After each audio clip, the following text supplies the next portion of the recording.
Hi, good morning mga constituents. Ito ngayon, nandito kami sa Taytay. At nagpunta kami dito sa bahay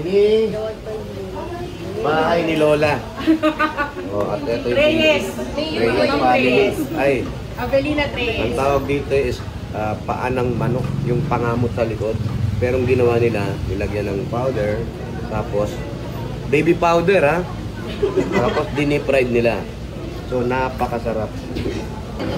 Oh.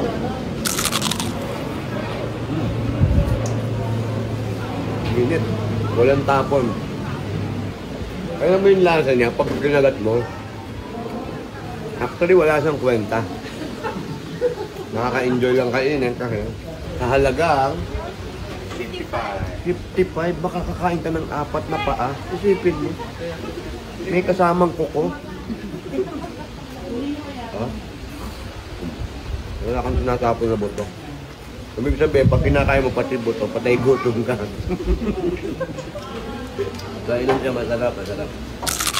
Yan ang breakfast ni Mayor Mel. Paa. In English, Chicken cheese. ang galing nila, matatalino. Okay guys, mamaya ulit ha.